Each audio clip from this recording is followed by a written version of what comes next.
Right, yeah, I'm back. I know, it's been a while, but let's clear things up, shall we? For those of you who don't know, except for the odd 5 people who watch the Twitch stream, I have been gone for the last 3 days to a place where I met a bunch of people that I enjoyed the heck out of it with, and the place, it felt unreal. Something straight out of a fantasy novel. It was stunning, absolutely beautiful. Technically more the Snowdonia National Park. We didn't do actual Snowdon, but more the mountains surrounding it. It was still absolutely wonderfully epic and wicked. I enjoyed the hell out of this, and though there were some ankle-breaking moments and some really, really great bits, I must admit, I'm really looking forward to this next year.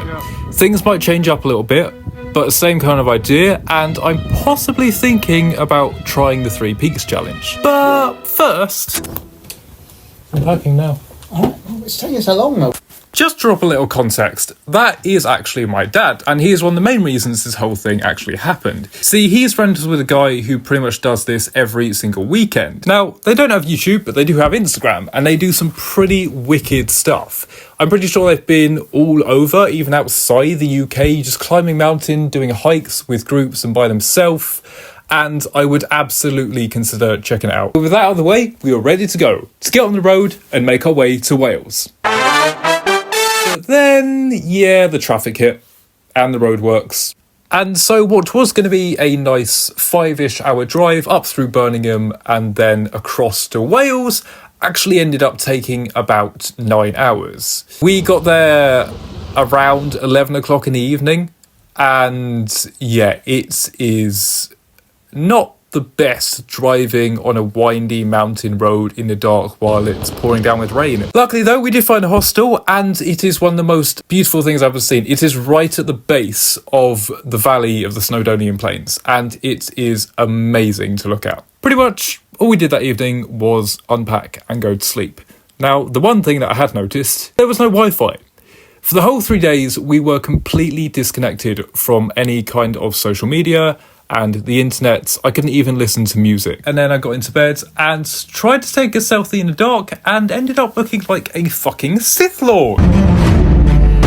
The eve of the next morning was eerily quiet, as a thick layer of fog and cloud had covered the highest peaks of the ridges in the valley. And so, after a small briefing, we embarked on an adventure. Reaching the base of our pre-planned route, I could already perceive spectacles that were absolute marvels. And so, with bags and bottles full, sticks by hand, wrapped up warm, we set off.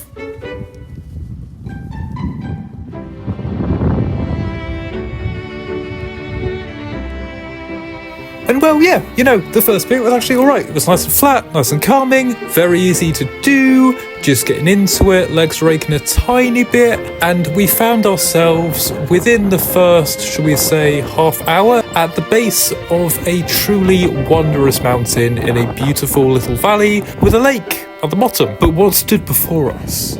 It was tropical and dark, water flowing ever so slightly quietly, evaporating before it hit the ground, towering above the clouds. As we began the climb, it felt as if we were travelling up the stairway to Minas Tirith, the place of the Nazgul, as Smeagol and Frodo and his friend did in that movie that I can definitely remember the name of. I know it's one of the Lord of the Rings. Is it the Two Towers? I think it's the Two Towers, right?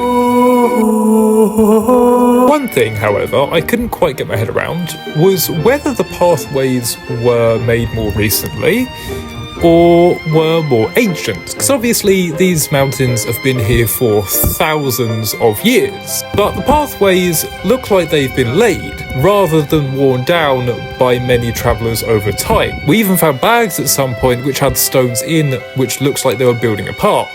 And so, were they refurbishing, or had the paths been there for that long? Besides this, we continued up what I call the Stairway to Heaven, the Minas Tirith pathway, all the way into the Devil's Kitchen. A huge, wet and bouldered staircase closely tight to the mountain, leading to a wall which had a viewpoint and a stream running through it before the next and one of the most dangerous points. The problem with this part of the mountain is that while some of it on the more grassy parts was slightly boggy, the actual ski itself is essentially just shingle. Imagine sand, but bigger.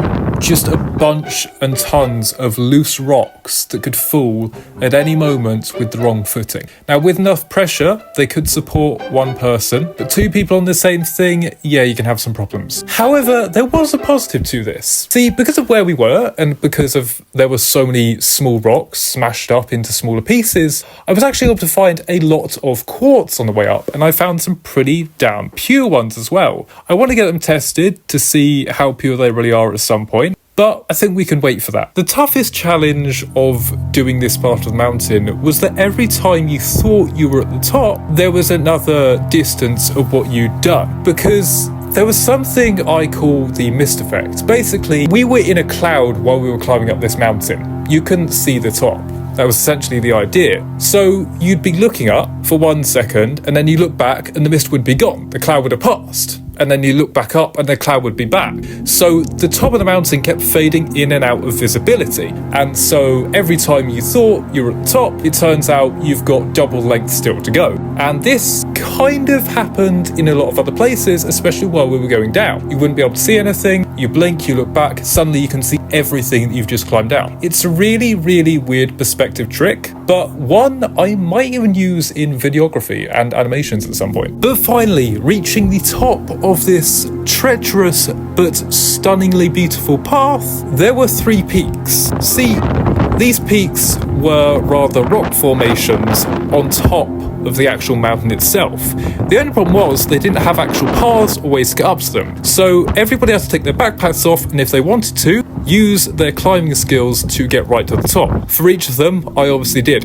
Anyone doesn't know, I am quite a good climber, quite a good free climber, a rock climber, mainly low to the ground stuff, and luckily this wasn't off the ground so high, if that makes sense. Like, you could see the base of the top of the mountain, but it was exceptionally fun. Don't really know why I took this shot, because you literally can't see anything, but I'm essentially standing on top of what is a rock formation that would be as tall as a 2-story house, essentially. So yeah, still pretty high, but wickedly awesome. We also took this really cool photo on one of the other peaks, which is where this balancing rock had gone over one side with nothing underneath it, but was being held down by the other side by a bunch of other rocks in the formation. Now, as you can probably see, one of the more disappointing things about this mountain climb was that everything was hidden by a cloud layer. There wasn't any sort of clearness at the top to see the sun or the valley, except for when we were in the lower parts. But even so, I loved it to the fullest. I actually really liked this eerie effect that everything was giving off,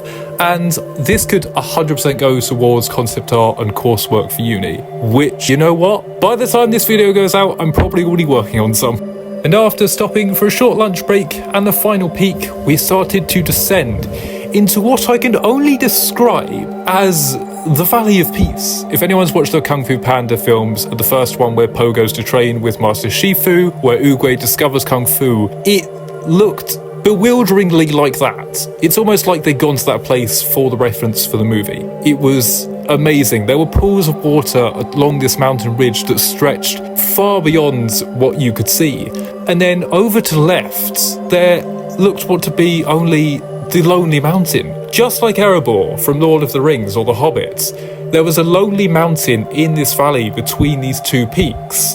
And the way that it was built or made, it was almost like a spiral going up to a point above the clouds. And lucky for us, we were heading that way anyway. Venturing down a narrow path along the edge of one mountain, down into the valley, and then back up the side of this lonely mountain. There was another rest point, had another little snack, and then we finally saw the car park on the way down before another lake, by which point, yeah, I will admit, I stepped in a bog.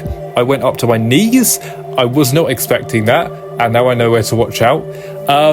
And the other thing, the river shots there were just absolutely stunning and amazing. Turns out we were actually on the other side of the mountain that we'd started on, because we'd walked along the top and then come down the other side, saw the car park, and by that point everybody was in high spirits. I, however, was having some problems. See, the shoes that I bought my feet kept sliding in front and they kept hitting the front of my shoes.